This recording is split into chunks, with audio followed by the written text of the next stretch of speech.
Coming up on this week's episode of TechSNAP, China goes on a hacking spree, compromising a point-of-sale device is as easy as an eBay purchase, plus what's bad about GoodGoogle, a batch of your questions, our answers, and much, much more on this week's episode of TechSNAP.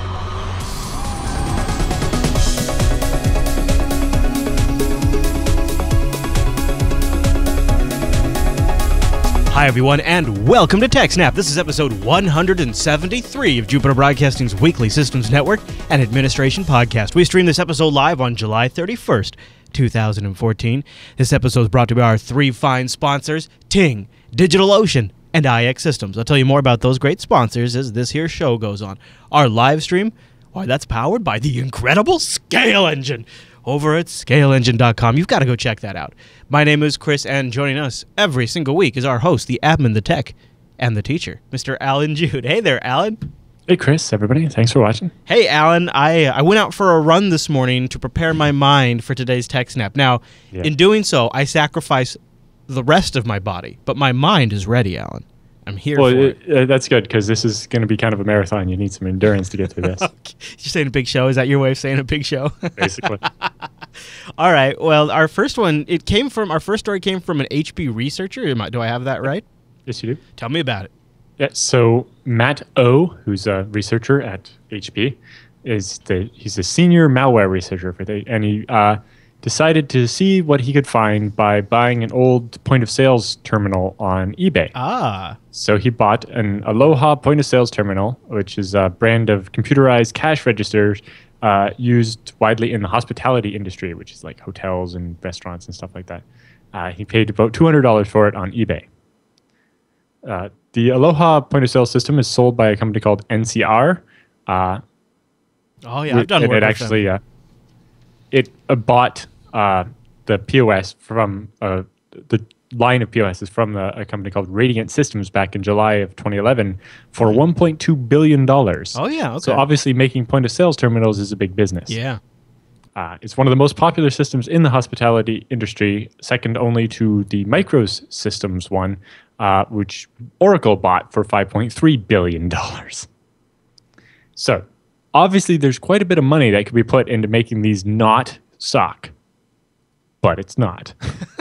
So he found, first of all, that when he bought it off eBay, it still had the default password. So that's maybe expected if they, wiped it and reset it before they sold it. But he found that all of the data had been left on it.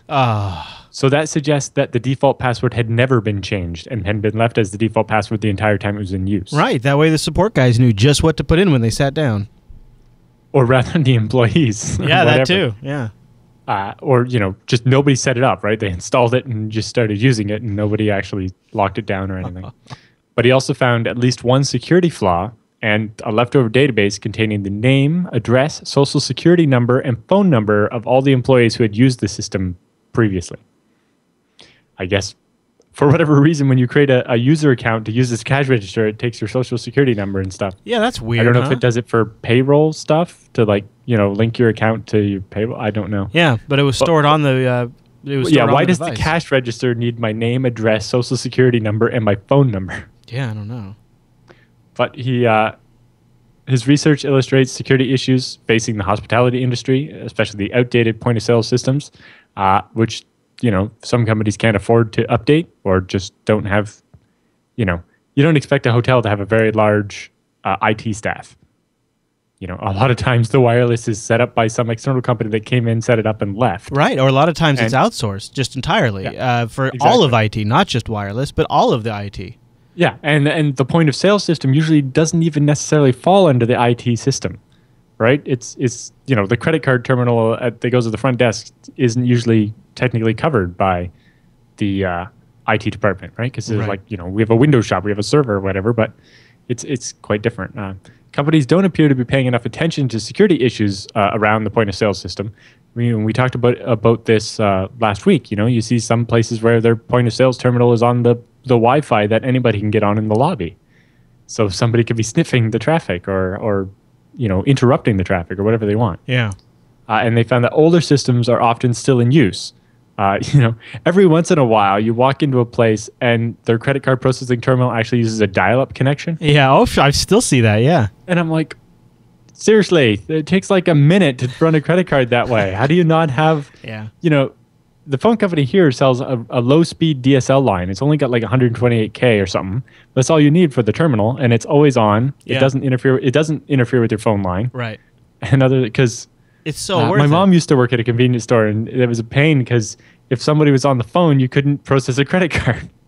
Yeah, but it all really comes down to the whole cost thing, right? That's what a lot of it comes down to. Is they don't want to pay the cost for the connectivity. They don't want to pay the cost to secure the point-of-sale system. They don't want to pay the cost for the IT contractor. A lot of it comes down to just what they have in the budget for these systems. Yep, and often it's, we bought it and we shouldn't have to maintain it. And, maybe that means that... Yeah, we made our investment. Maybe that's why Oracle bought the one company for a lot of money. They're like, hey, we can sell support contracts, like mandatory support contracts. You can't buy this product without the support contract. And Oracle will keep it secure for you. Yeah. But, there's a lot of problems with the different stuff. They say the problems are also impacting the food industry, where there's, again, a little budget to update the point-of-sale systems. Sure. For example, P.F. Chang's was listed as a customer of Radiant Systems back in 2011, and they most likely didn't change the payment processing system. And, like we talked about earlier this month or last month, with P.F. Chang's had a giant credit card breach, and all the credit card and debit cards that have been used were stolen. Yeah. As of July 1st, P.F. Chang says the breach is still under investigation. The company has temporarily shut down their point-of-sale system and switched to using manual carbon copy impact system to process payment cards. Because they can't trust their point-of-sale system? Yeah. Also, I have a link here to the HP's PDF on it, and they have some interesting diagrams. They show like the screen. It looks like it's a touch screen as well, so you can figure those way out pretty quick. But apparently what happens is you have your internet connection connects to a back-of-house file server. So there's some file server that runs, in the back office of the hotel or whatever. And server may be a generous term. Yeah, it's probably a Windows XP machine. And then you have a bunch of terminals that run the software. And just by doing port scanning, they found a whole bunch of different ports left open. All like the NetBIOS stuff is still available. Gosh. And, there's VNC running on all of these and some kind of HTTP proxy. And I don't know. I'm just guessing from that screenshot that it looks like the VNC has a 5-character password. And wow, looking at this software, this looks like it was made in Visual Basic 4. Oh, no. Like, have you seen the picture? Yeah. The one I'm looking at, figure 6? Yeah. Yeah, that's pretty bad. Like, wow, that is bad. I seriously could have... I made something nicer than this in 1998 when I didn't know what I was doing. I mean, it's kind of nice from a retro standpoint. I don't know. You definitely could have done better even in Visual Basic 4. Like, yeah. Like, the color scheme just doesn't even make any sense. Yeah, it's kind of the worst. The giant blue buttons with the double purple arrow that's just like stretched out and not de-aliased. Right, yeah. Yeah. Durable messaging service. Yes, that's I'm sure that's very useful. It seems the owner of the point-of-sale system or the management company was not a huge fan of security updates. Updates may interrupt business operations, especially when you are crazy busy with orders for lunch or dinner. You might not have the luxury of time to update your system when hungry customers are waiting for their food. Or rather, they've finished eating and they're waiting to pay so they can leave. This is the atrocity that is early touchscreen interfaces. Because these point-of-sale boxes are touchscreens, so somebody made some atrocious touch interface, and then they never went back and updated again because it was a specialty piece of software in a sense. Well, in this particular case, he found, it's an embedded Windows XP. Yeah, and he says updates were completely disabled on the machine he investigated. Yeah. The last time any Windows system files were updated was March 2007. Oh. And he's sure that the machine was in use up to early 2014 based on timestamps of other files. Sure, yeah. 7 years of basically Windows XP Service Pack 2 embedded. Just Alan, you can't risk not being able to do a transaction on some silly update. Right, well, that's why you do the updates after you're done for the night. And, like, their fancy diagram here shows them having 5 terminals. Do one at a time. Yeah. Like, even one a week. You do one, and then you wait, and you make sure you let it be used for a week and make sure it's all fine before you try the next one. But, as we talked about, you don't really get a week anymore. So Yeah. you really got to get on that. Well, and it all comes back to, A, we now have full-fledged computer systems doing jobs that we didn't used to have such complex machinery in that are susceptible to vulnerabilities. Well, specifically, this one was connected to the internet. And is the issue. yeah, you got these people that they're not allocating the money, or they just can't because of the nature of their business, and they get these things set up. They're going through some sort of file server, and they're all probably connected to one flat LAN, which goes back to a Linksys modem in the case of like a lot of these restaurants. And I'm telling you this because I have had clients that are restaurants, and I have seen this. In some ways, that's why I kind of feel like... well, it's like, we bought the Linksys and it said firewall on the box. That means we're safe, right? I kind of feel like we need like somebody to come out with something that's more like ARM based, maybe more not essentially that's not an XP platform machine, because that's just so easy to exploit. ARM based doesn't it being slightly more exotic doesn't necessarily protect it anymore. I suppose not if it's widely used. I suppose basically if it's on the internet, it's not safe. Yeah, and I was gonna say Android, but I stopped myself because that seems like you'd have just the same amount of problems. So and even bigger problems with updates. Yeah. Yeah, at least XP actually is issuing the updates.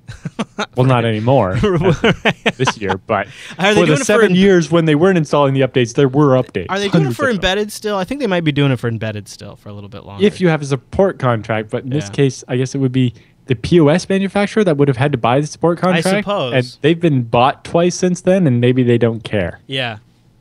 Yeah.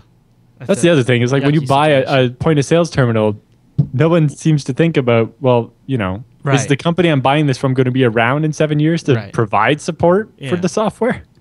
Nobody thinks about it because how would you ever know? Yep. All right, Alan. Well, should we take a break right here? Are you ready? Yep.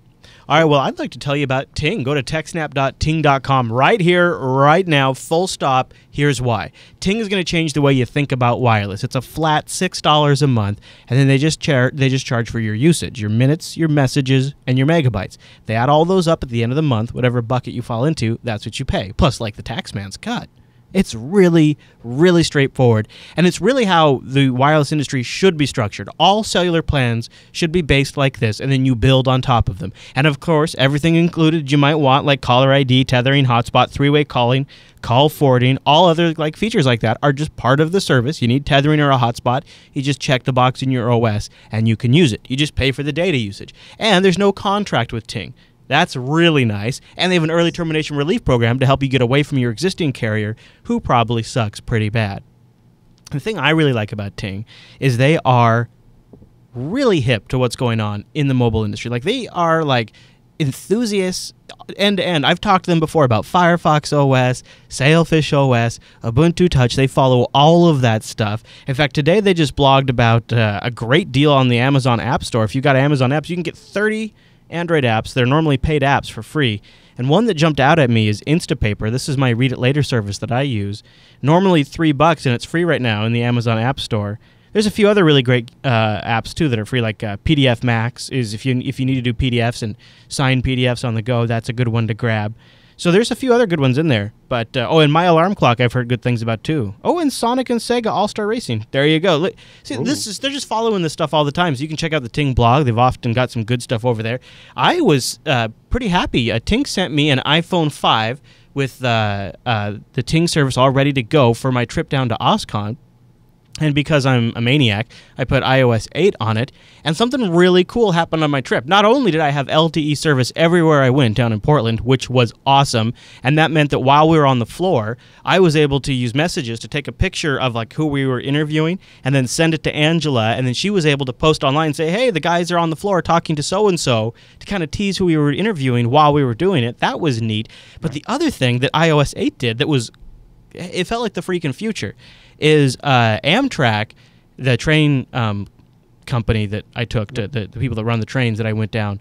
Amtrak has an app for the iPhone. And when you approach an Amtrak station, and if you have the Geo services on, the Amtrak app automatically shows up on your lock screen, and you touch it, and it launches your ticket with a big QR code on the screen. And then when you walk up to the ticket conductor guy, you just show him the phone and he scans it and you're good to go. And I didn't have to do anything. I logged into the Amtrak app days before my trip just to check my my time and stuff like that. And iOS 8 just automatically brought that up to the lock screen for me, and I was like, okay, that's pretty sweet. And from end to end, it was a really great experience. So Ting has a whole line of phones. I've still got my Nexus 5, which I love. You can buy that right from the Play Store and move it over to Ting. They have a whole line of devices, from feature phones, iPhones, Android devices, everything you might want, and also some dedicated hotspots. Get started, though, by going to TechSNAP.ting.com. TechSNAP.ting.com will take $25 off your first device. If you've got a device that's Sprint compatible, I want to recommend you consider bringing that over to Ting. They've got a BYOD page, and you might be able to move over with your existing phone and get it into a value plan that Ting has that could start saving you a ton of money. If you go to TechSNAP.ting.com, they've got a savings calculator. If you don't have a phone yet, check out some of their offerings. You might just want to pick up a SIM card if you can get a Nexus 5. They've got the Sanyo 3810 Red for $52. The iPhone, everything. I mean, they got everything. Yep. TechSNAP.ting.com. Hey, there's the Nexus 5 right there, 350 bones. Check it out. You can get it right from Ting, too. Galaxy S5, the Note 3, all of those goodies. TechSNAP.ting.com. Go check them out, see why I've switched. And Alan, you know it, I know it. If you call them anytime between 8 a.m. or 8 p.m., real Canadians answer the phone. Yep. 1-855-TING-FTW. They've got no hold customer service. That's kind of like one of the best things. Does your cell phone company do that? No, probably not. No, most of them don't. TechSNAP.ting.com. And a really big thank you to Ting for sponsoring the TechSNAP program. Alan, our next story comes in. Is this from Brian Krebs, one of our go-to resources? All right, what do we got? For sure. So they found out that hackers had breached 3 Israeli defense firms that were behind the Iron Dome missile protection system. So Brian Krebs breaks the news of these 3 defense contractors responsible for most of the design and building of the Iron Dome missile defense system. They had their computers breached by Chinese hackers. The Iron Dome intercepts inbound rockets and mortars and has been credited with intercepting more than 1/5 of the 2,000 rockets that militants have fired at Israel during the current conflict. So the attackers stole huge quantities of sensitive documents pertaining to the missile shield technology and a bunch of related stuff. The breaches of the 3 companies occurred between October 10th of 2011 and August 13th of 2012, but were not disclosed until just now. The 3 victims were Elizra Group, Israeli Aerospace Industries, and Rafael Advanced Defense Systems. The breach was discovered and or investigated by Columbia, Maryland-based threat intelligence firm Cyber Engineering Services, or Cyber ESI. They managed to gain access to the secret communication infrastructure that was set up by the attackers, and from that learned that a very large volume of data had been exfiltrated from the victim's network. The stolen material included a 900-page document that provides detailed schematics and specifications for the Arrow 3 missile, which is what they fire to intercept the mortars and the rockets, plus documents about UAVs, ballistic rockets, and other related technical stuff. But they stole, gigabytes of, design, specifications, intellectual property, Word docs, PowerPoints, everything. They get emails from top executives to each other and stuff. Joseph Drissel, who's the founder and chief executive officer at Cyber ESI, said the nature of the exfiltrated data in the industry that these companies are involved in suggests that Chinese hackers were looking for information related to Israel's all-weather air defense system, because China would love to have something similar. Iron Dome was partially funded by the U.S. government and was designed in cooperation with some U.S. defense contractors. Specifically, most of the technology in the Arrow 3 missile wasn't actually designed in Israel, but by Boeing and other U.S. defense contractors, which then transferred this technology to them. And now those Israeli smaller defense contractors that aren't spending hundreds of $millions a year on computer security stuff, then basically just coughed it up to the Chinese when their computer systems were breached. In the process, they essentially gave up a bunch of the stuff that's probably used in American systems as well. Americans don't actually use the Arrow 3 missile currently, but a lot of this technology is shared between a number of different applications. For sure. Increasingly concerned is many of the documents that were stolen have their distribution restricted by the International Traffic in Arms Regulation, or ITAR, U.S. State Department control that regulates the defense industry and how they can pass information around. right? So Boeing can't just send this information wherever they want. There's special rules about how and who can see it and so on. And the fact that that type of sensitive information was breached in 2011 and 2012, and we didn't find out about it until just now, raises, quite a few questions about how the attack was disclosed and so on. Okay. Israel Air Defense Industries says that they notified the right people, but legally on their side, do they have to tell anyone other than the Israeli government, right? So it's, when you get into these international things, when you're talking about defense contracts and stuff, it gets very iffy on who has to tell who what and so on, right? Yeah. Or what is ever going to be public. Yeah. So according to Cyber ESI, the Israeli Air Defense Industries was initially breached back in April 16th of 2012 by a series of specially crafted email phishing attacks, like spear phishing. They were targeting, like they knew exactly the person they were targeting and what kind of stuff they might click on. Driscoll said the attacks bore all the hallmarks of the Comment Crew, the prolific state-sponsored attacking group that Mandiant found out about, the Unit 631. Really, whatever. the same group? Yep. Well, they say it has the same hallmarks as those guys. Yeah, It doesn't necessarily mean they can't prove it was those guys, but it looks a lot like their other work. And obviously, that group has been credited with stealing terabytes of data from defense contractors and other U.S. corporations. Once they got inside IAI's network, the attackers spent the next 4 months of 2012 using their access to install various tools and Trojan horse programs on systems throughout the company's network and expanding their access to the sensitive files. The malactors compromised privileged credentials, dumped the password hashes from the local SAM database on the Windows machine, so they could then brute force the administrator password. So then they had local administrator on one machine. And as most people know, the local administrator on that machine is probably the same local administrator password as the machine beside it. Yeah. Unfortunately, that's just kind of the way it works out most of the time. And then they were able to gather systems, files, network information, and so on. So they pulled down the SAM. So they got the SAM database and then took it offline and cracked it offline. Essentially. So they got access to one machine by sending the guy a phishing email and he opened an attachment or whatever, or went to a website that zero-dayed his browser or whatever. They're not specific. Yeah. But once they were on one machine, they could dump the SAM database, which gives you the hashed password, which is supposed to protect the password in this case. But then they went offline and cracked it, and then they could come back, and now they have local administrator access. And then they could jump to other machines where the local administrator password is probably the same, right? And then the attackers were also successful in eventually dumping the Active Directory database for at least 2 different domain controllers in the network. And then once they have the hashes for every user in Active Directory and start cracking those, in this case, it comes down to, it helps a lot if people have stronger passwords, but people don't have strong passwords. Once the actors established a foothold in the victim's network, they were able to compromise local and domain privileged accounts, which allowed them to move laterally on the network and infect additional systems. The actors acquired credentials for the local administrator account by using hash dumping tools. They use common local administrator password credentials to get to other systems because people, the IT department has one local administrator password they put on every system. Right? They may also run hash dumps on the domain controllers, compromise basically every user on the network. They could also deploy keystroke loggers on certain systems.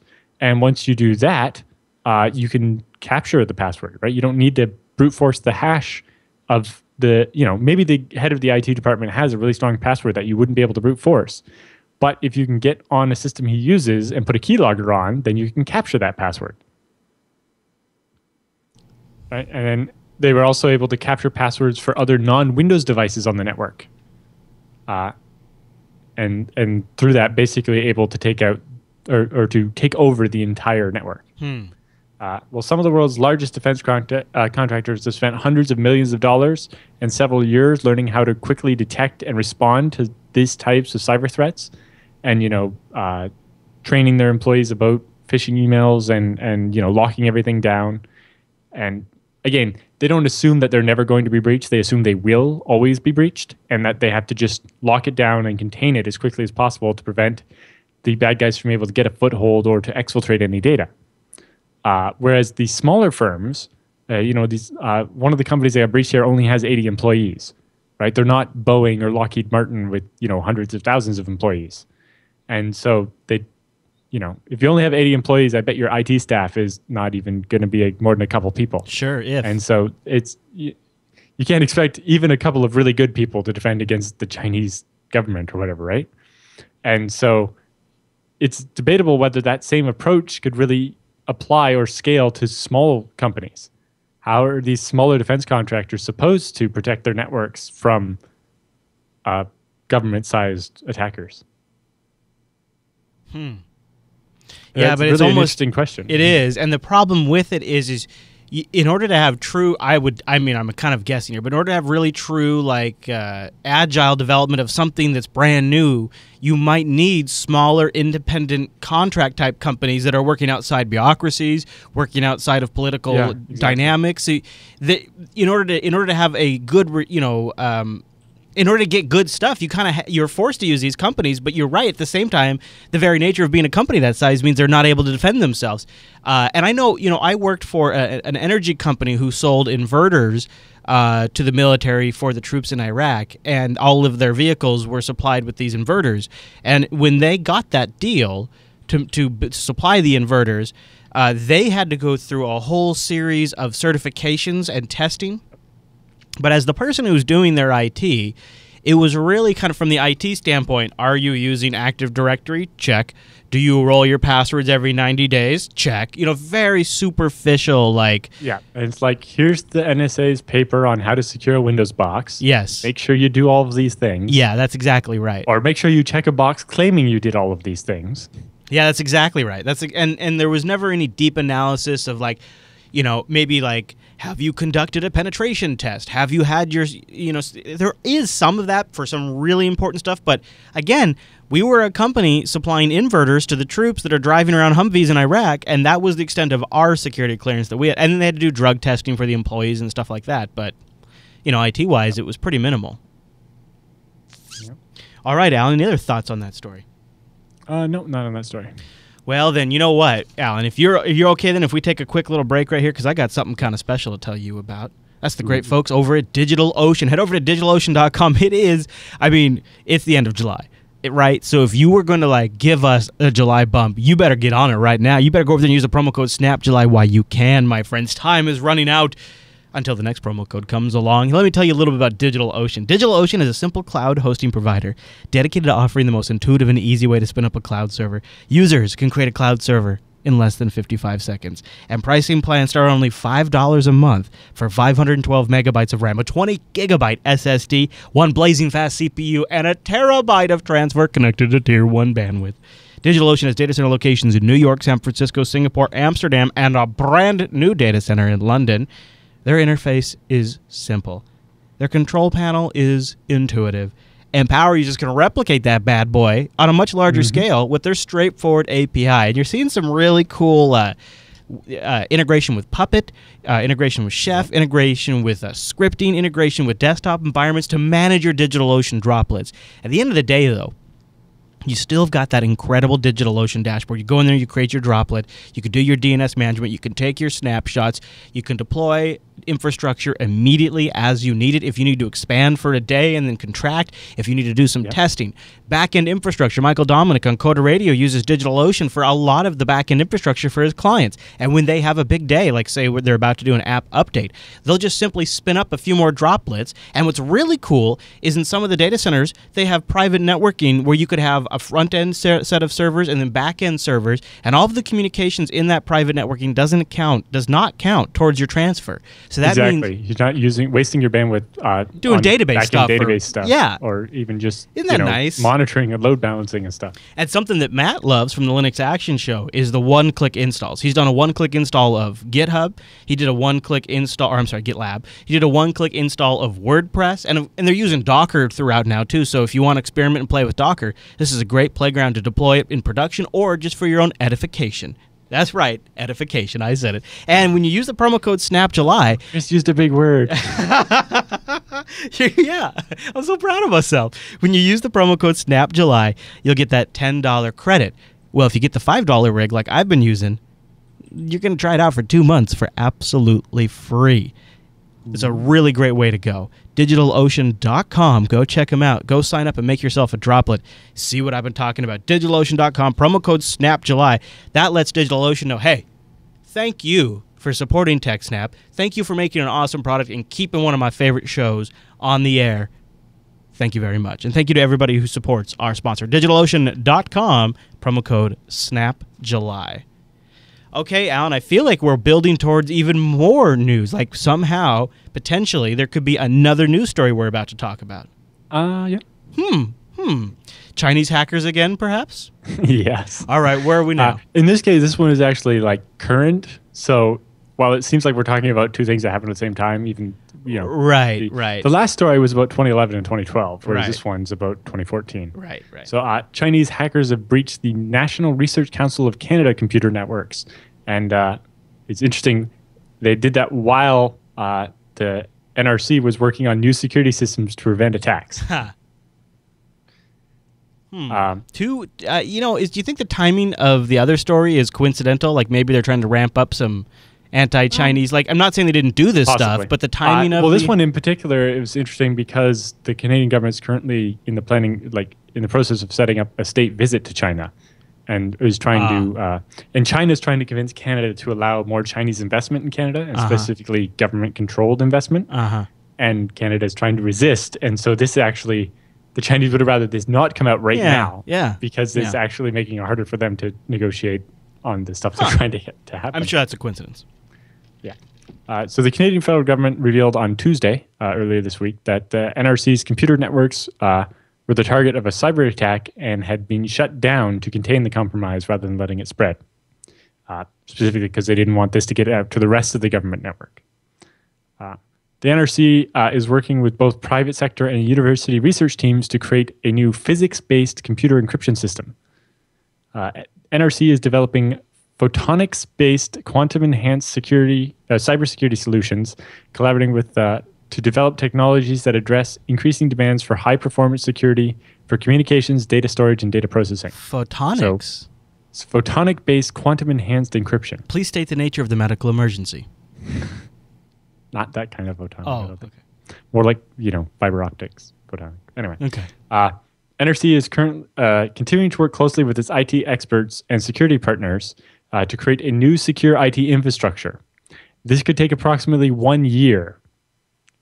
Obviously, they can't leave their network shut down for a year, though. So every step is being taken to minimize the disruption and basically have something, because obviously they can't just turn their old network back on because it was breached. But a completely new network won't be ready for at least a year. That is a particularly tough spot. Yeah, the intrusion came from a highly sophisticated Chinese state-sponsored actor, said the Canadian Treasury Board. We have no evidence that data compromises have occurred on the broader Government of Canada network. The interesting thing, the headline for the story and the lead paragraph kind of paint this incorrect picture, though. You always get this with reporters that don't understand computer stuff. The article specifically states that this comes as the agency is working on an advanced computer encryption system that is supposed to prevent this type of attack. It's like, how is encryption going to stop your network being breached by what was probably a phishing attack? Right. Yeah. That doesn't prevent your computer system from being breached by attackers, especially if the attackers get a foothold by phishing or a zero-day watering hole attack or social engineering or a flaw in a zero-day in a server piece of software or whatever. Encryption system is a defense against eavesdropping, right? It allows you to communicate over your network without it being intercepted, or when it is intercepted, it can't be decrypted. Do you think it could possibly defend documents that are in cold storage, right? If the document is encrypted, then they can't read it. But if it's on an encrypted file system that's mounted and you can read it, then if they compromise your computer, they can read it. So even having it on encrypted storage isn't necessarily good enough, because if it's mounted unencrypted, then they have access to it. Alan, you're much more forgiving. I've become such a cynic. I'm looking at this, I'm thinking, boy, 2 back-to-back Chinese hacking stories, bad timing with the trade negotiations going on, plus this agency's trying to probably get money to spend on this big project. Like, all of the timing of this seems a little suspicious to me. Right, well, I'm sure they want more money now to try to get their IT stuff back online. Yeah. The thing they were working on is not going to be helped by the fact that their No. IT structure is going to be shut down for a year. No. So I wouldn't say the NRC is just trying to it's get money. like, well, no, yeah, I suppose not, But but it I could guess, underscore their problem, maybe. Yeah, but my main problem with this whole story is the reporting. You know. Yes, yeah. In the title, they're talking about, you know, they're designing encryption to prevent their computers being compromised. But if you actually read what the NRC says on their website, they're saying they're developing technologies that address the increasing demand for high-performance security for communications. So that's encrypting a message so that someone listening to it, eavesdropping on it, can't decrypt it. Data storage, which is, you know, leaving the files in storage so that if someone breaks in, they get or steals the hard drive or whatever, they can't read what the file was. And data processing. They didn't actually talk. You know, the NRC isn't claiming they're working on anything to prevent their network from being breached by an attack. But the reporters just think, oh, encryption, that means preventing hackers. And encryption actually has nothing to do with that. Yeah, it's kind of like they say in the chat room. It's like, well, but Alan, it sounds technical enough. As Bather said in the chat room. Yeah, they said quantum encryption. That means that everything is there. Yeah, and photonics. I like that. Yes. I can't wait for my photonic-based storage, my photonic-based doctors, and my photonic-based holodecks, and my photonic-based torpedoes, of course. Right. Well, you know, instead of the emergency medical hologram, I guess that would solve your health insurance problem. Pre-show callback. Yeah. But, you know, I was thinking more like the emergency command hologram, but what you need is the emergency firewall hologram. Right. Please state the nature of the cyber attack emergency. It's more like, you know, it has a brain and it can decide, so it can pick through each packet and decide which one to let through better than the firewall. Yeah. You better hope that runs on pfSense. That's all I'm saying. Alan, why don't we take a minute and talk a little bit about iXsystems, right? Yes. Right? iXsystems.com/TechSNAP. That's where you want to go to check out one of the best places for you to get hardware for your enterprise, for your small business, or even for your home. You know, we often talk about the FreeNAS Mini. Go over to iXsystems.com/TechSNAP and check out some of their other storage, too. Do you just need a whole bunch of disks? This 4U JBOD storage expansion shelf looks incredible. Like, talk about, like, I have had some... Yeah, I bought the, you know, I told everybody about that machine with the discrete wire so it doesn't have a SAS expander. Yeah. And so because the onboard SAS controller only does 8 drives, I had to add a second controller. Sure. To do well, I bought one that has 4 internal ports and 4 external ports. So it could do the other 4 drives, so I have all 12 drives connected, but now I have an external port. So now, if I want more space, I don't have to buy another server with more processors and more RAM. I can just buy one of those shelves and connect it that way, and I'm good to go. And yeah, that's my plan, basically. I had to get one of those. One of my more recent clients, they stored tons and tons and tons of construction plans for the state of Washington. So they're adding storage fairly regularly. A system like this is exactly what they need. For me, I need the FreeNAS Mini. But this just shows you iXsystems spans the whole range. iXsystems.com/TechSNAP. Go check out some of those awesome servers they have powered by the Intel Xeon processors. They're white glove service, their burn-in testing, and if nothing else, go look at the What's New page and get their OSCON 2014 recap. You can see there's their booth there where they were showing off the... So I was the guy who walked up and was like, can I open up the FreeNAS Mini? I was that guy. And we did. They let us open up the FreeNAS Mini and take a look inside. And in fact, there's even a little photographic proof of Noah, Eric, and I down there at OSCON 2014 rocking our horns too, I might add. We were rocking the horns. This was what's great. Is not only is iXsystems really one of the most unbelievably expert, like their bench is so well staffed with experts on this topic, but then at the same time... Yes, I was actually working with one of them last night. Oh, really?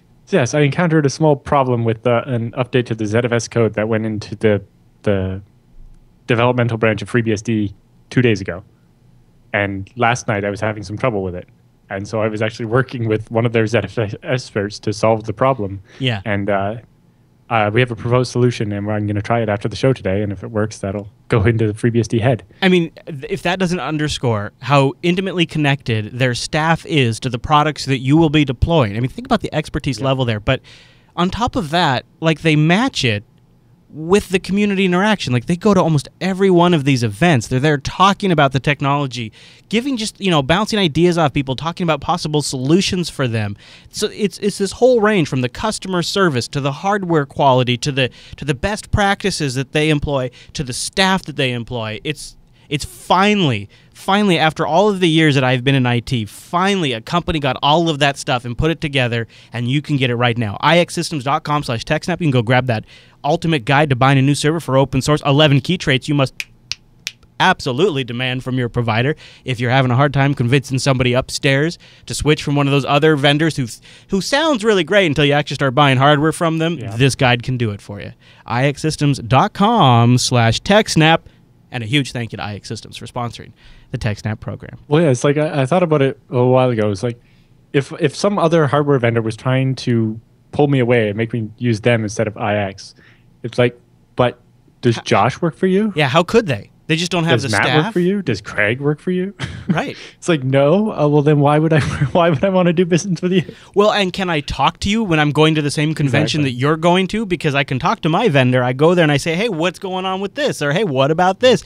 They had folks, James was there at the booth, right? And I was just kind of like, hey, well, I was thinking about doing this. Do you know anybody that's doing that?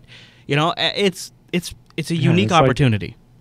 Hey, I just had this random idea. Yeah. Do you think would somebody there have time to think about this for me for a few minutes and let me know if I'm being crazy or not? Mm-hmm. If you sent that to Dell, you wouldn't get an answer.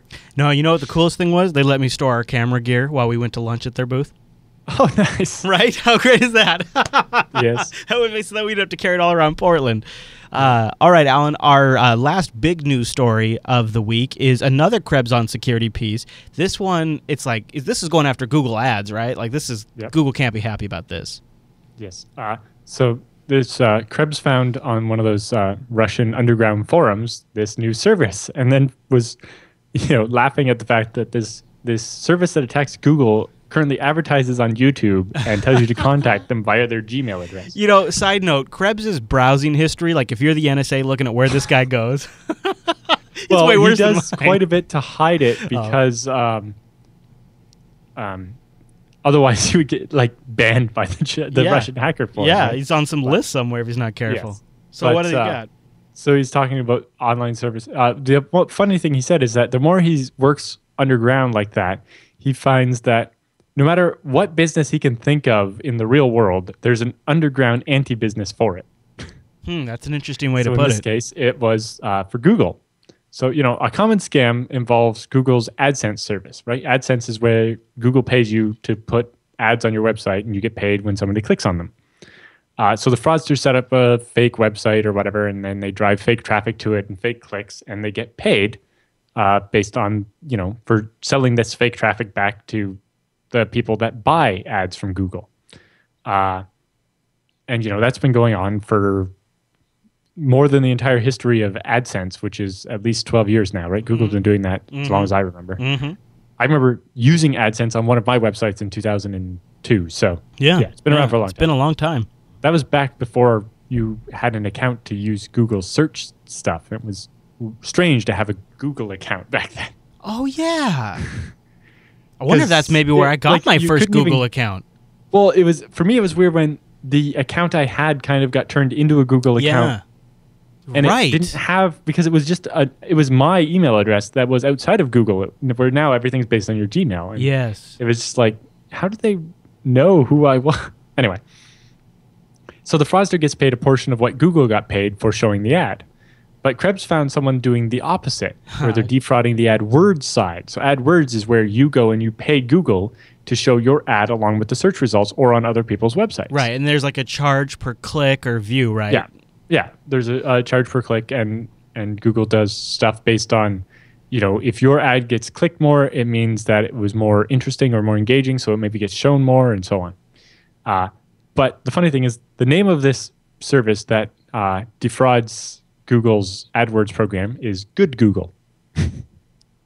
But it's the name of the fraudster service, and what it promises to do is to use their botnet or their software to click on the ads of your competitors, driving up their costs and exhausting their advertising budget. So the way Google's AdSense system works is you set a budget of how much you want to spend a day, so that you don't blow it out of control, right? Because it's all an auction-based system. It's like, I'm willing to pay this much for the ad, for each click. And so Google tries to spread that out and a bunch of stuff. Right, but once you spend it, it'll discontinue your ad. Yeah, and it'll go with the next highest bid and so on. But Google will try to spread it out. So like if you set a limit of $10 a day, it'll divide that up and not use it all in the first hour. But sometimes, there's the rate controls are limited, right? So if you get a lot of response in the first hour, it can use up almost all of your budget. And by the second hour, you can be out. And so this program takes advantage of that and basically goes out there and tries to burn up your advertiser's entire budget, so your competitor's entire budget, or just drive up their costs really high so that they'll stop using Google AdWords or whatever. So this way, your lower bid for the ad becomes the top bid because you've exhausted all the budget of the people above you. It's dirty play, but I bet you more reputable companies would be willing to do something like this than you might think. Exactly. So that means your ads are less expensive because you have the lower bid, and it costs your competitors a bunch of money. So it's like a win-win for you, right? You save money and cost your competitors money. And your ad is the one that ends up on Google. And so they say the price ranges from $100 to block, or per ad unit, to block between 3 and 10 ad units for 24 hours. Or it's discounted to $80 if you're trying to block 15 to 30 ad units. Or for a flat fee of $1,000, small businesses can use GoodGoogle software and service to sideline a competitor's ad indefinitely. Oh, nice. A flat fee, huh? Apparently, you can pay a flat fee to buy his software and just be able to leave it running continuously. Oh, man. Or you can just pay him $100 for him to block one ad for a day. All fees are paid up front and paid in a virtual currency to make it hard to track the guy down. And the seller offers support and a warranty for his work for the first 3 weeks. And when Krebs asked the guy about how the software works and stuff, he wouldn't say anything, but he pointed Krebs to a bunch of posts on forums where people were happy with his service. I guess the question I have, maybe Krebs is trying to get to, is he directly in control of the botnet? Is he leasing time on the botnet? I'm guessing he's in directly control of the botnet, and then his software allows you to basically borrow time on the botnet. Or to basically send an instruction, hey, a bunch of bots, go click on this bad ad that I don't want to be out there anymore. So Nicholas Weaver, who's a researcher at the International Computer Sciences Institute at the University of Berkeley, speculates that Google's service consists of 2 main components. First, a private botnet of hacked computers that actually go out and click on the ads, plus an advanced software that controls the clicking activity of the botneted computers so it appears to be generated from organic search results. So rather than going directly to a certain site and clicking on the ad, it goes through a Google search so it looks more legitimate. And basically the software is doing a bunch of stuff to make it harder for Google to detect this. And it would be really hard for someone to do this without having a botnet, because you would end up basically all the clicks would be coming from like the same ISP or the same physical location. Right, yeah, they would shut that down right away. Yeah, Google would shut it down quick. So yeah, it seems that this guy's got pretty advanced software that's making it hard for Google to detect that these clicks are fraudulent. It's always been an interesting thing for Google, that kind of the sideline for them between, well, we want to stop the fraudulent clicks because otherwise people won't pay us for ads, but we make money off all the fraudulent clicks too. So, a base level of click fraud is not necessarily bad for Google. That's true, because it's not necessarily costing them money other than potentially lost it's actually future. Making Google even more money. Unless people bail. But unless people bail. But in the short term, they're making cash off this. Yeah, as long as the people are still making enough money off the ads that they keep using Google AdWords and keep paying into it, Google doesn't necessarily have an incentive to stop the click fraud. More interesting is this could be an interesting case for double dipping, right? If the guy who runs this botnet were to set up the fake sites and put AdSense on them, and then use his botnet to go to his website and click the ads of the competitors that somebody else is paying him to block. So he'd be getting paid by his customers to block a competitor, and then getting paid by AdSense for clicking on the competitor's ad. So he was actually making money from the competitor and his customer. So you could make money off both sides of the transaction. Oh, man. Although if you make too much money, Google would probably look into where all your traffic is coming from. Yeah. Yeah, you got to do it over a lot of small sites. You got to play it safe, yeah, because you don't want to get caught. Amazingly, the individual responsible for the service not only invokes Google's trademark in the name of his service and advertises his service via instructional videos on YouTube, but he also lists several Gmail accounts as his point of contact. So Krebs' guess is that it's not going to be difficult for Google to shut down this operation and possibly even identify the actual individual behind it. He's all over. I wonder if he has a G+ page. He probably really should have used a Hotmail address. Yeah, Yahoo Mail. But, I mean, if you're a self-respecting computer person, right? You probably, if you had to have a free email, it would probably be Google. Yeah, it'd probably be Gmail. You should probably use like a hush mail or something. Right.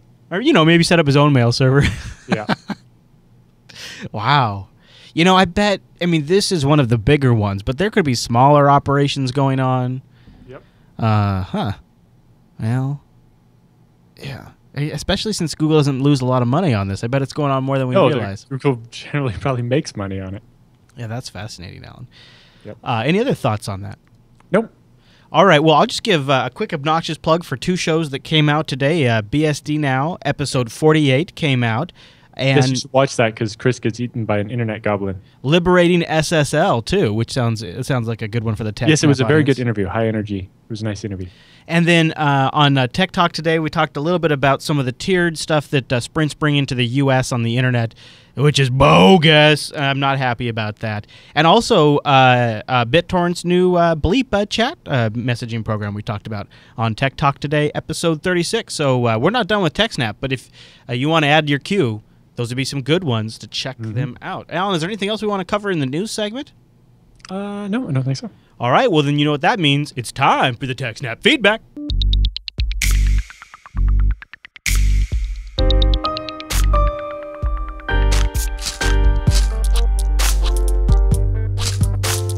Thanks for sending your emails to TechSNAP at JupiterBroadcasting.com or clicking that contact link at the top of the Jupiter Broadcasting website, or even better, starting a thread in our subreddit over at links.techsnap.tv. And that's where our first submission caught my attention this week. It was a cross post that made it over to the Linux Action Show subreddit, but because it has the security twist to it, we wanted to cover it right here. rpmfusion.org had a very, very embarrassing hack this week. Now, rpmfusion.org is sort of like a supplemental repository of software you can add to Fedora or CentOS or Red Hat Enterprise Linux to add a lot of features. For example, on the desktop, say you want MP3 support or H.264 support. You're going to go get an RPM Fusion repo set up. Well, it turns out that the RPM Fusion website was essentially a wiki page, and a freshly created account could edit anything on the site. So someone did that, and he says, here's what he changed it to. Hello, I'm a newly registered user, and I've replaced the downloads with example.com just by clicking edit. I could have replaced them with malicious downloads. They'd probably be reverted soon after, but someone could still download them in the meantime and get infected. Also, no HTTPS. As Fedora is useless without RPM Fusion for most users who want to listen to MP3s or use their GPUs to the fullest extent, Fedora is as secure as RPM Fusion is. So I can't recommend Fedora to anyone before the security of RPM Fusion is fixed. Please don't remove this until the admin notices it. And he put a picture of a pig flying. Yeah. It definitely, I understand having a wiki, but it definitely seems like certain pages should be write protected to a certain number of people. Yeah, because what happens, so you go there to download this, and if it's self-signed, nothing's gonna jump out at you. You might just think, oh, well, this is just the RPM, they've updated it today. Well, generally, the instructions for adding an external repo to CentOS or whatever, or Fedora, consists of use this command with a URL in it to grab this GPG key, and then use this command to add the repo and start using it, or paste this into the repo.d directory. Yeah, and then you're good to go. And so you could easily change those URLs to something else. If you make them not obvious, if it's rpmfusion.org, if you make rpm-fusion.org for your malicious one, nobody's even going to notice. Somebody that could be looking for it would look straight at it and not see that dash. It wouldn't click in their brain, right? So I'm reading through their bug right now. All they did was revert the wiki. They haven't even fixed the core issue. But it definitely seems like certain pages with instructions like that maybe should be write protected to only the administrators of the wiki. I understand having a wiki and letting other people add information and stuff, but I can see that there are certain pages, like things within the URLs to do stuff, that should be locked down. Fedora, come on. I guess in between the segments there, we were talking a little bit about how on FreeBSD, if you wanted to have external repos, you could get the repo config file for your repo added to the mainline repo. So if you wanted to add this external repo, you would install the package from the mainline repo, and that would bring in the right public key and the config, and it would be signed so that you know that the maintainer of that port is the from a person trustworthy source. Exactly. Yeah. Why? See, they could do that. They could do that. They could add a Fusion RPM Fusion package to the mainline Fedora repos. It wouldn't have any software in it. There wouldn't be anything that's non-GPL about it. Is the GPG key? Yeah. And the source file, the list repo.d file. Yes, exactly. And then that's it. And then you would know you're installing it from a trusted source, and there wouldn't be any of the other none of the packages would be coming from the main repo. Right. Now, I understand that technically for CentOS anyway, for Red Hat Enterprise Linux and their repos, they support all the software that they put in their repo. Yeah. And so they don't they don't control RPM Fusion. Well, and they have a legal process they go through to make sure that whatever they're linking to in their repos is right, quote unquote legal to distribute. Right. And in the ports tree we have similar stuff. We have a license thing so that users can decide which licenses are willing to accept, and it won't install stuff they don't. Yeah. And we have restricted flags that say while you're allowed to users are allowed to install this from ports, you're not allowed to precompile the package or to distribute the package for it on the DVD version of FreeBSD. And stuff like that. But Saikari in the chat room brought up, he's like, well, if anybody can add something to the FreeBSD ports tree, is that really secure? But it's not, anybody can propose to add something, but somebody who's a ports committer has to actually add it. And anyone can make a new package and propose it, but to modify an existing package, for example, if you were, as an attack, say somebody did have a repo in the FreeBSD ports tree, some other person can't just come along and try to change the port and make it point to something malicious. Okay. They would have to propose the change, and then the maintainer of the real repository would have to approve or reject it.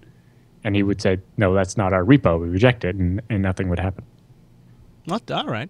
It definitely seems like they should lock down certain pages of that wiki so that they can't be edited by random people. You had a question that came up in the Mumble chat. Was it last night that you wanted to address? Yes, it was last night. We were on Mumble and we were talking about, I forget what we were talking about, but we were looking actually, at one point we were looking at the big box from iXsystems, the one they had with like 194 hard drives in it. Oh, yeah.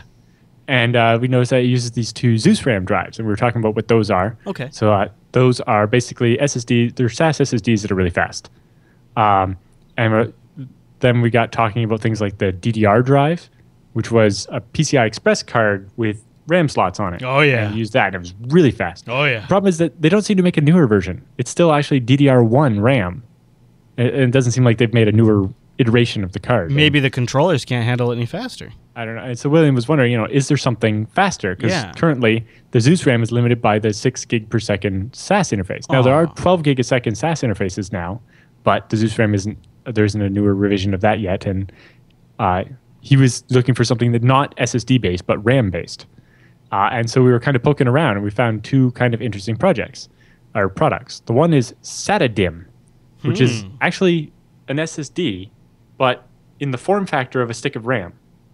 And so you stick it in one of your unused RAM slots, and it gets the power from the RAM slot, but then it just has a little cable sticking out of it that you then plug into your regular SATA port. I was wondering how that worked. Okay. Yeah, so if you look at the one, the Viking Technologies one, the SATA-DIMM. Yeah, I see that. It's really cool. Like, if you have a big disk array, sometimes it's hard to boot off of that. Because it's all on external controller, not on the built-in one, or, depending on the size of your array, if you have, 100 drives in your array, it can be really hard for the bootloader to manage all those drives to be able to read the data. So you sometimes just need a small 1 or 2 boot drives. And so having those physically not take up drive slots. For example, like I have that machine in my basement I bought at IX that has 12 hard drives in it. I didn't want to sacrifice a 3 or 4 terabyte drive to put an SSD in it, and there's no other room in the physical chassis to put an SSD. But the motherboard's got 18 RAM slots, and I don't need 18 sticks of RAM. You only need 640K. Well, I have 128 gigs in it. Oh, slightly more than 640. Okay. Yeah, but that's only using 8 of the slots, so there's lots of slots left over, and I could easily get one of these little SATA DIMMs and stick it in there, and that would give me a boot drive or a cache drive or a ZIL or whatever I wanted. So that's actually a really cool product.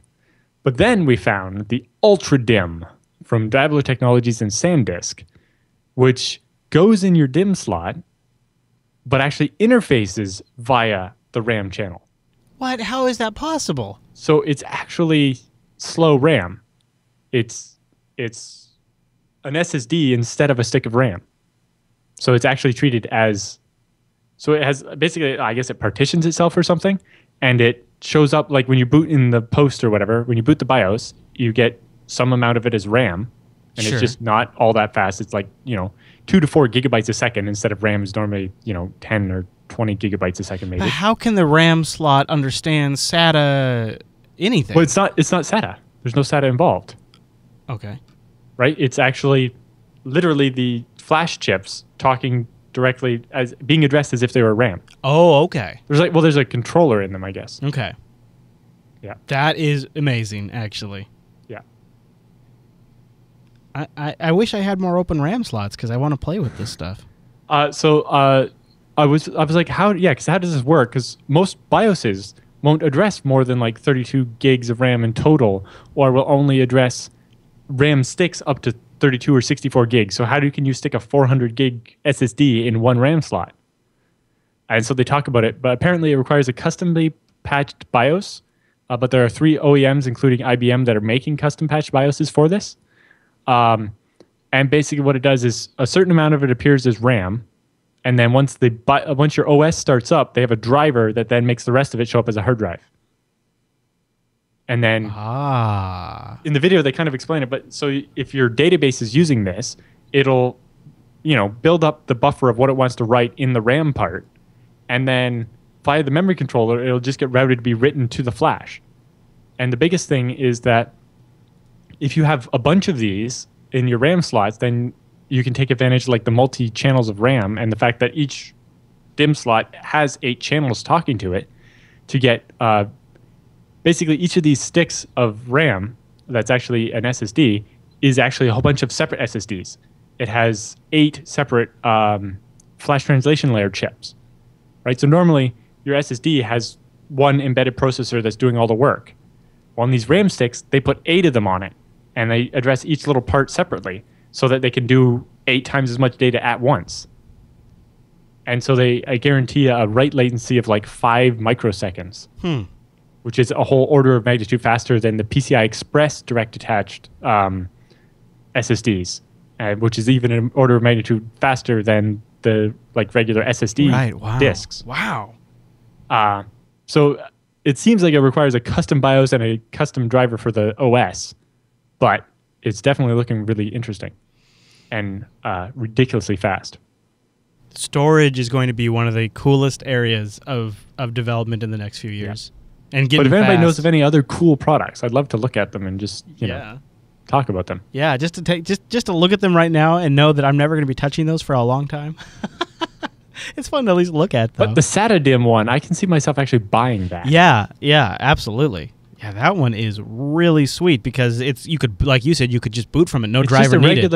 It's a regular SSD. It just happens to be in the form factor that instead of taking up a drive slot in the chassis, it just fills in one of your empty RAM slots. I always need more storage. Well, because I was just thinking, like, almost every one of these super micro boxes that I buy from iX has, the hot swap bays in the front, and those all connect to the fancy LSI controller. But every one of those motherboards has like 4 or 6 or 8 regular SATA ports from an Intel controller on the motherboard. Right. That it's just not used. And it's like, if I could wire my RAM into those, yeah, buddy, that would be, yeah. Yeah, I like that. So, it's like on the big machine I bought with the 36 drives, it has 2 2.5-inch slots near the power supplies for your SSDs. So you get 2 small form factor SSDs without taking up any of the regular 36 drive slots. But if you want more than that, you have to give up some of your drive slots, or in this case, RAM slots. Well, Alan, we are right smack in the center of summertime, so we need your emails. And I know my sysadmin brothers out there and sisters, I know you're working through the summer and you have questions. So email them, techsnap@jupiterbroadcasting.com, or even better, go to the subreddit, links.techsnap.tv. We've also got the contact form. If you just go to our website, click the contact link, choose TechSNAP from the drop-down, send in your systems, your network, your storage question, because that's it. It's the dry period in summertime, literally dry. And about as dry as my grass is right now. So you have a chance to get your questions into the show and have them answered. TechSNAP@jupiterbroadcasting.com. We'd love to hear from you. All right, Alan. Well, with the feedback all done, that means it's time for the TechSNAP Roundup.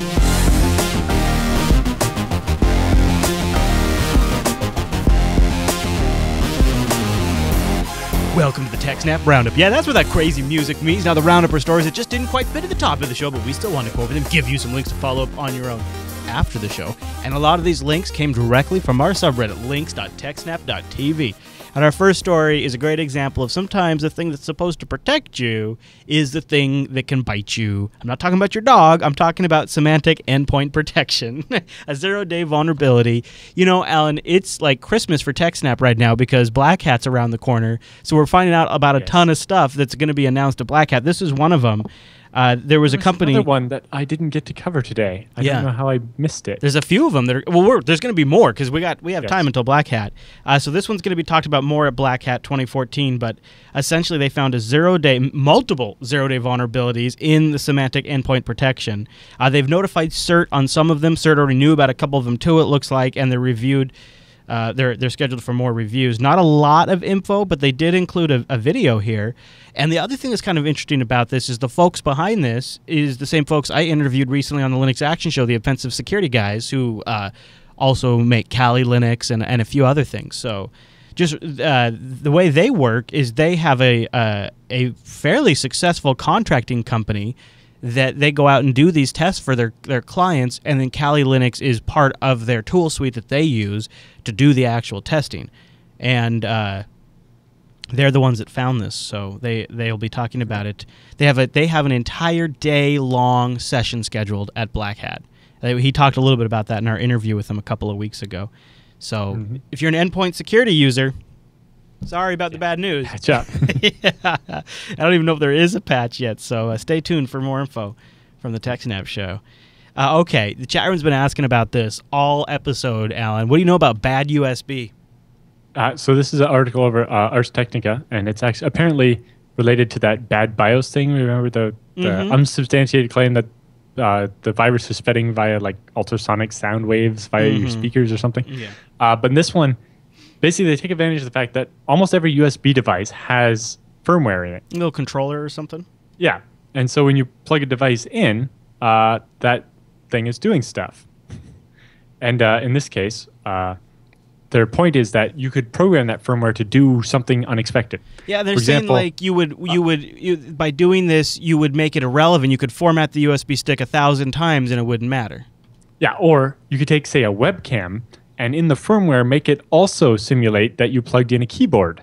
And that keyboard would then open a command prompt, type some stuff, and then when the Windows access control thing pops up, it would press, over enter or something to cause it to accept the security prompt. Oh, right. Right, and they could put it on a USB stick. One of their demos actually was get a USB stick, reinfect it, and then we give it to you. You went to some trusted computer and downloaded Ubuntu on it, and verified it with the SHA-256 hash or whatever. So you wrote it out to the USB stick and even read it back and triple checked that yes, this is good vanilla Ubuntu. And then when you plugged it into a computer with no operating system, the firmware would then modify the image of Ubuntu and inject malware into it. That's pretty advanced for some little controller firmware. Yep. Also, they'll be having a discussion about this at Black Hat. Yes. So there you go. See, I tell you, it's Christmas for TechSNAP. Yeah, there's a nice long article. You should definitely check it out. Yeah. I'm a little skeptical of how much they could actually do with something as limited as these as these controller chips. But you brought up a good point. Being able to send a keyboard command, that makes a ton of sense on the show up as a USB hit device. Oh, yeah, just make it show up as a keyboard and be able to do stuff. Yeah.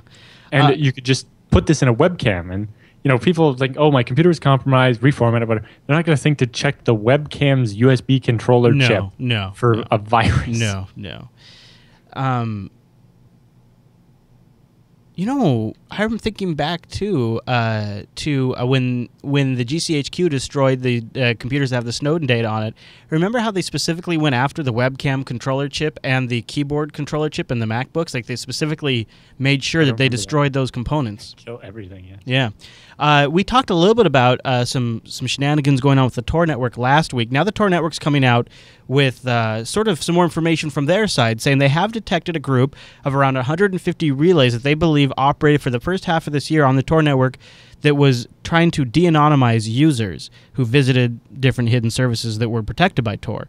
They say the attack could potentially be the subject of the recently canceled talk at Black Hat that we mentioned last week in TechSNAP. Those running Tor relays are being urged to upgrade to the recent release, either 0.2.4.23, or if you're a baller, 0.2.5.6-alpha. That's the baller part, is that -alpha, in order to close the relevant vulnerability in the Tor software. Tor also says those running hidden services through its network should consider changing the locations of which their services run on, aka Silk Road,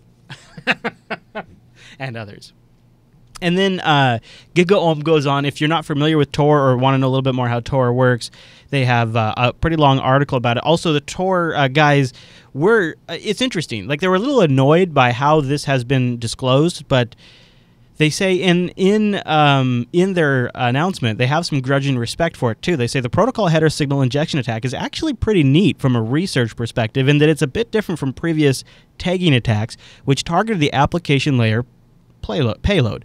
Previous tagging attacks modified the payload at the entry guard and then looked for a modified payload at the exit relay. So that way they could, they would note at the exit relay, they would notice and they would know from one point to the other point. Those attacks don't work in the other direction because the payload is still encrypted at the entry guard. But because this new approach modifies tags in the cell headers rather than the payload, every relay in the path can then see that tag, read it, and so it's essentially like and sticking. Basically follow the packet through. Exactly. So it's like breadcrumbs.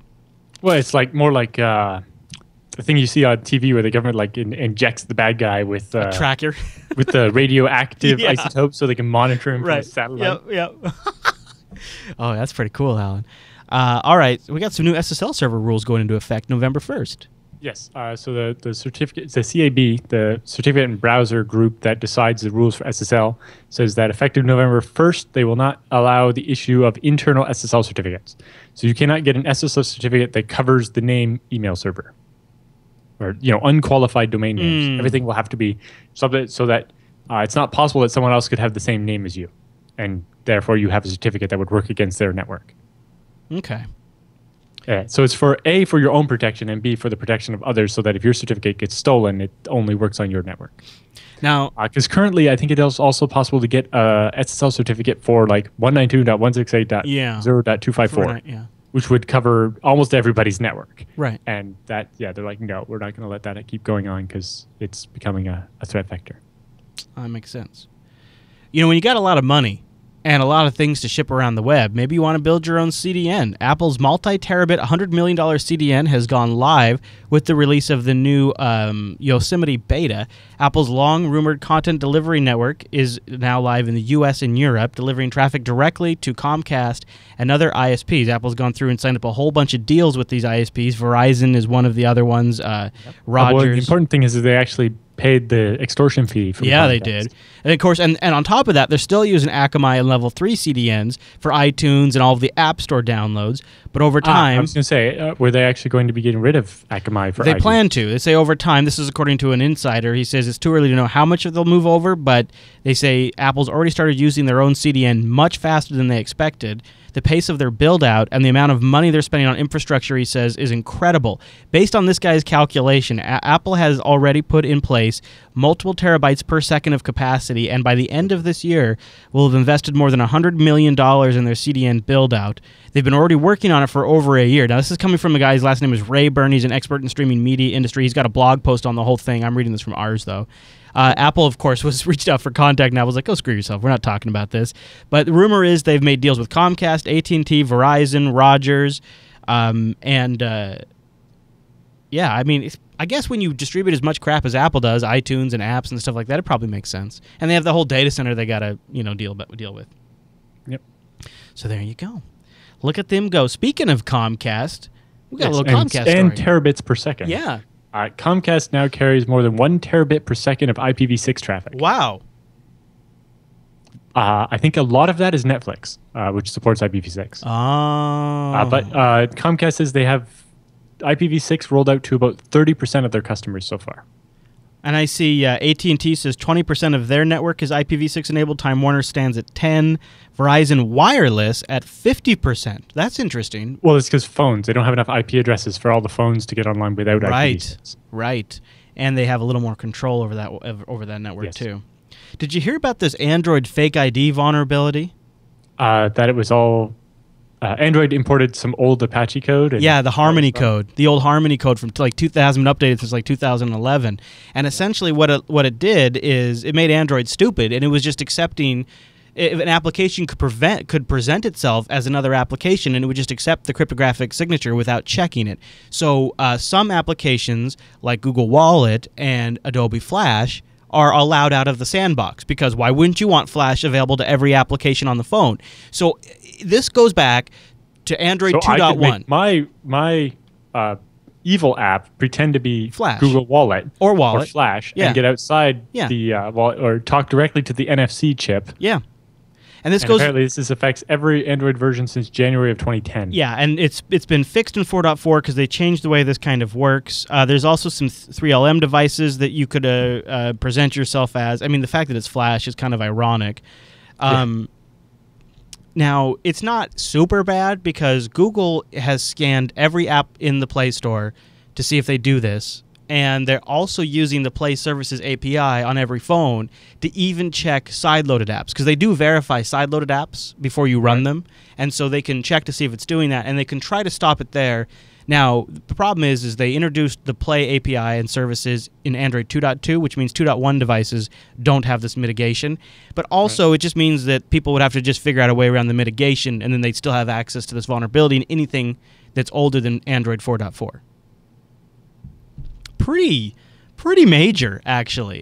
It's good that they have mitigation in place, right? And props to Blue Box Security. They are the ones that found this. They are a security research firm who is specializing in mobile, so it kind of makes sense they'd be the ones to dig this up. And I suppose, when you get a platform as widely adopted as Android, these things will crop up. This one's kind of a bit of a blunder. At least they have some mitigation, though, for it. Yep. Okay, Alan, our next story on the Roundup, a bar exam fail. So the software that, I forget what the name of the software is now. It's like Exabar or something like that. The software that runs the U.S. bar exams, which is the exam you have to take to become a lawyer, had a big fail the other day. And so grad students were unable to submit their completed tests to have been graded. And so the schools have had to extend the deadlines because they have to wait for the software to be fixed. I love they have the student tweets in here. Are the folks at ExamSoft the same folks who did the Obamacare website? And it's not the first time this software has failed before. There was also anecdotes of other people who have had to write the exam over again because the software screwed it up or something. Oh. One time I was taking a Microsoft certification and the software screwed up. Mm-hmm. And apparently most of the point of the software is you're using Wikipedia while you're writing your exam. Oh, that's funny. Yeah, I was talking to Noah, friend of the network, and he was telling me that one of his clients, they have to use Internet Explorer because it uses this ActiveX thing to make sure you can't Alt-Tab out of IE. And they got the website working in Firefox, but that ActiveX thing doesn't work under Firefox. Right. And so, the security feature of this exam software is essentially nullified by using Firefox. It's kind of silly. All right. Next story in the Roundup. Countries don't own their own internet domains, at least according to ICANN. Yes. So this was because somebody was trying to sue Iran and North Korea and seize their top-level domains as compensation for the fact that they sponsor terrorists or something. It was a very weird case, but ICANN's the country doesn't actually own that.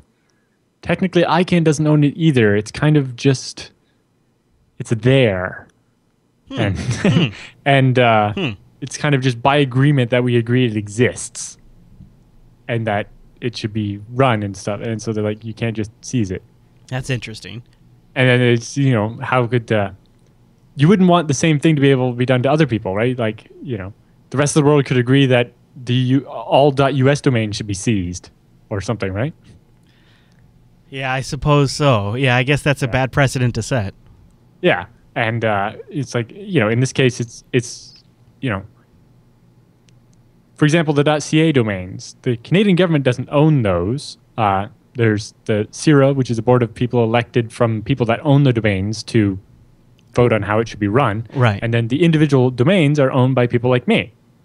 And so, just because you don't like the Canadian government doesn't mean you should be able to take away my domain name.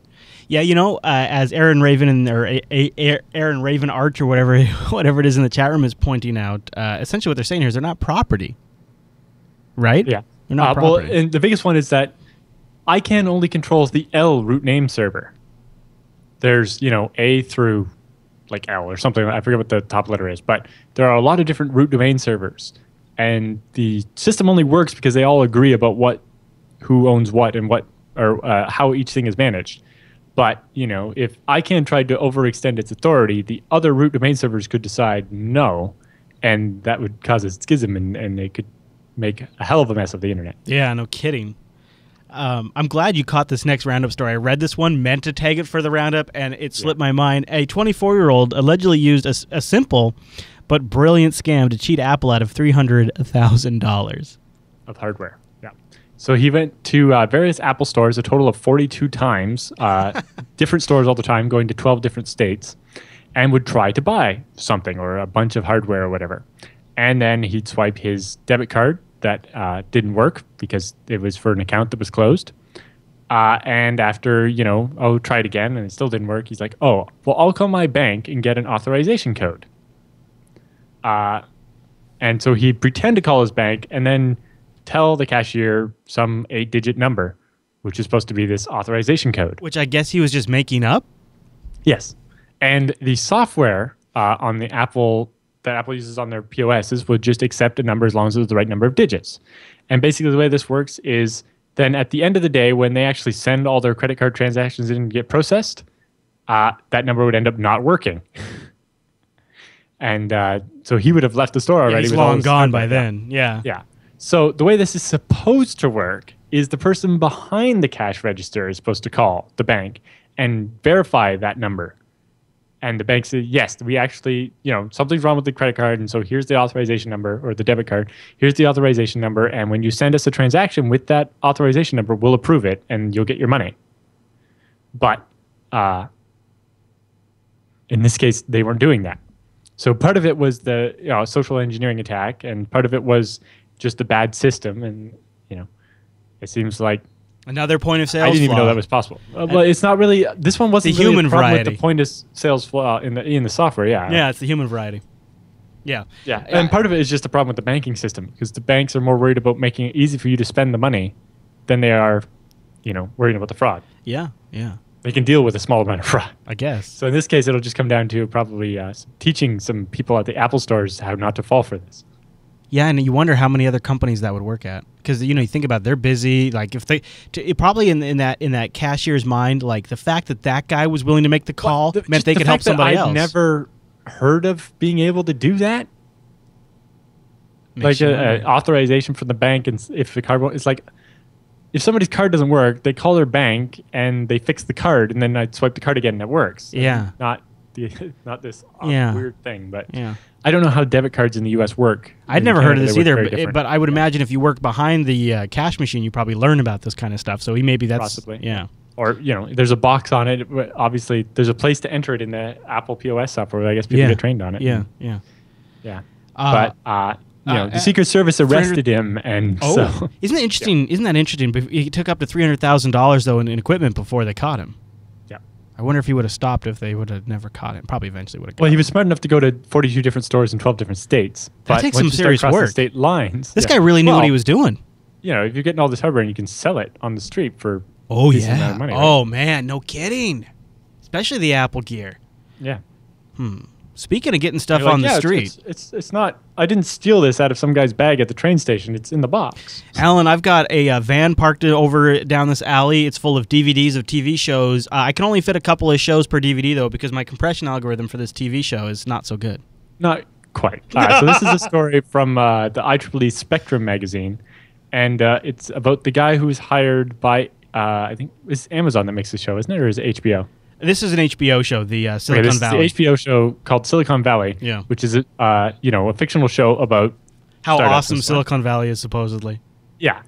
So they hired a consultant to basically come up with the description and so on of the compression algorithm that one of the characters was going to invent.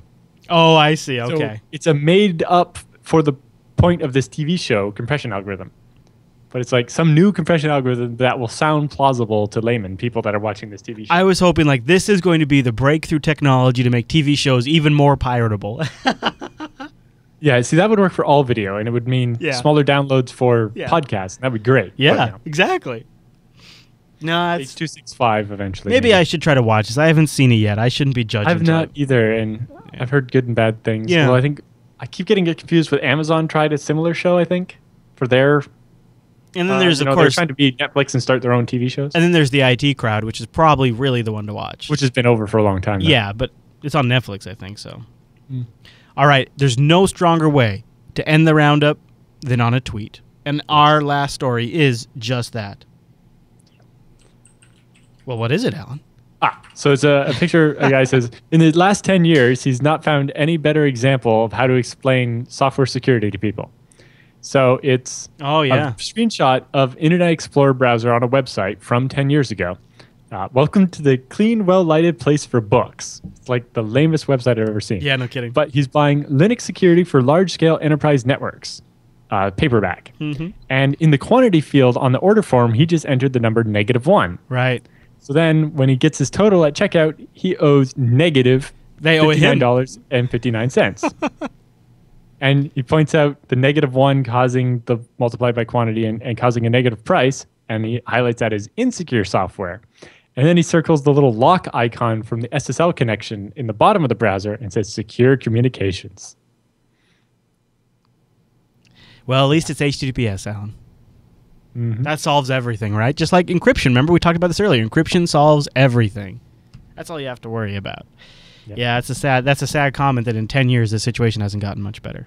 Yep. Yeah. All right. I always threw an absolute function around the quantity so that if you entered a negative number, it just got rid of the negative sign and charged you more. There you go. That's what you should do. Aha. Listen, we would love to get some suggestions for what we should cover in the TechSNAP show. Go over to links.techsnap.tv. That's our brand new subreddit. We just launched it tomorrow. Not even out yet. So don't go there right now because there's not even a page there. Go check it to see if I'm lying and find out. Links.techsnap.tv. It's where you can link a story. You can vote things up or down. Give us an idea of what you want to see covered in the show. Again, we need your emails too. Go over to Jupiter Broadcasting, click the contact link, and choose TechSNAP from the drop-down. And then we'll read your email right here on the show. Alan, is there anything else we want to cover today? No, that's the end of the show. All right, well, I will impart upon some wisdom to the viewer. You can join us live. Did you know that? We do this show live on Thursdays, 1 p.m. Pacific, which is... 4 p.m. Eastern, 2000 UTC. Boom, over jblive.tv for the video version or jblive.info. If you'd like to get an audio stream, we got one for your mobile, one for your desktop. It's never been better. You can also grab an RSS feed and get the released version of the show right when it comes out. You'll find links to the RSS feeds for HD, mobile, audio only in every episode's show notes. Just scroll down past the embedded video. Right there, there's the links. You grab one of those, put it in a podcatcher, pow. It's like freaking internet magic. I love it. Internet magic. Yes. All right, everyone. Thanks so much for tuning in this week's episode of TechSNAP. We'll see you right back here next week.